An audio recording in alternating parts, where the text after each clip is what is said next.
ससूनगर या गावात सुशांत दादाच्या घरी मी चालले। इथे एक विहीर आहे जुन्या काळातली आणि असा हा ससूनगर गाव आहे। घर पण मला माहिती नाही, बघू आता जाऊन कुठे। घर येतच नाही, चालून चालून मी गावात पोहोचली।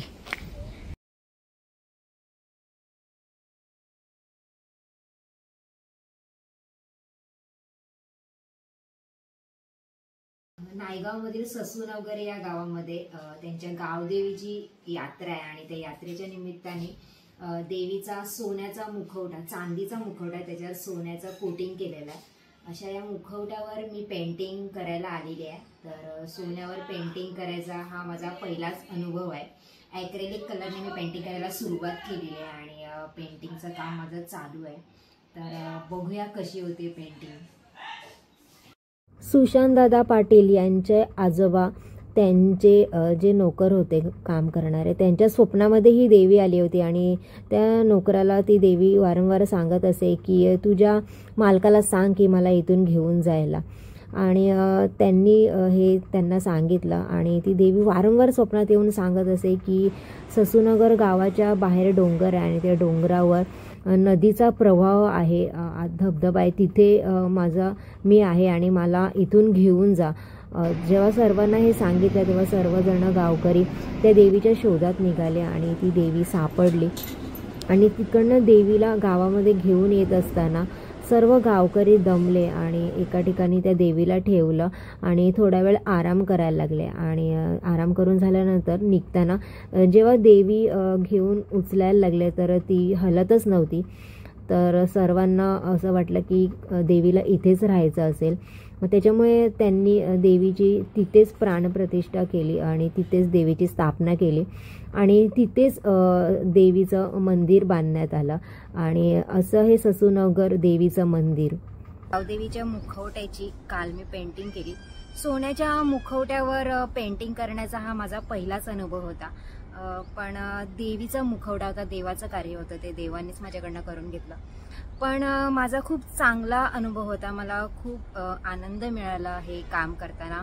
आणि सोन्यावर पेंटिंग करताना, सोनं म्हणजे धातू, तर ब्रशने कलर मारताना ते पूर्ण घसरत होते, तरी पण हळूहळू काम करून असं काम हे मुखवट्याचं कंप्लीट झालं। आणि आज त्यांच्या गावच्या गावदेवी दुर्गा देवीची आज यात्रा आहे आणि त्या यात्रेच्या निमित्तानं तो मुखवटा त्या देवीला, म्हणजे तो देवीचं मूळ रूप हे बेसॉल्ट दगडामध्ये आहे, तर त्या बेसॉल्ट दगडाच्या मूर्तीवर तो मुखवटा लावलाय आणि मी ससूनगरच्या देवळात आलेली आहे पाया पडायला। तर मला खूप उत्सुकता आहे बघायची की म्हणजे तो मुखवटा देवीला लावल्यावर, तो देवीचा साज चढवल्यावर, सगळं शृंगार केल्यावर ती देवी कशी दिसते। आता तर देवीचा प्राणप्रतिष्ठा म्हणजे पूजा वगैरे झालेली आहे, तर अजूनच प्रसन्न वाटत असेल, तर मला खूप उत्सुकता आहे बघायची। तर चला आपण जाऊन बघूया कसं वाटते ती देवी। देवीचं सुंदर असं मनमोहक रूप बघून मला आमच्या आगरी कोळी भाषेतलं लोकगीत आठवलं। सजली आई सजली सोन्यानं नटली, सजली आई सजली सोन्यानं नटली, पालखीत बैसली न आईला गावानं मिरविली, पालखीत बैसली न आईला गावानं मिरविली, न भक्तांचा सागर लोटला पालखीचे दिसाला। गावदेवीचा देवीचं दर्शन मी आत्ताच घेऊन आले।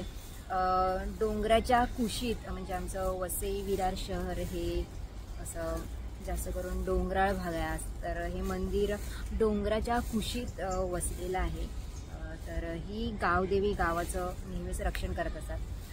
येत्या म्हणजे एका महिन्यामध्ये मी जास्त करून यात्रेच्याच व्हिडिओ टाकलेला आहे।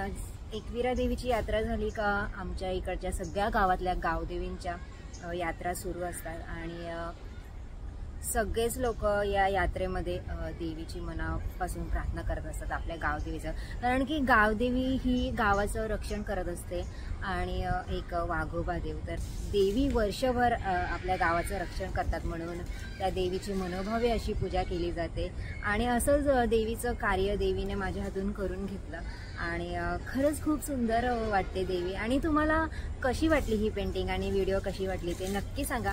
आणि माझ्या चॅनलवर नवीन असाल तर लाईक, शेअर आणि सबस्क्राईब करायला अजिबात विसरू नका. पुन्हा भेटूया अशाच नवनवीन व्हिडिओ आणि नवनवीन ब्लॉगमध्ये. तोपर्यंत बाय.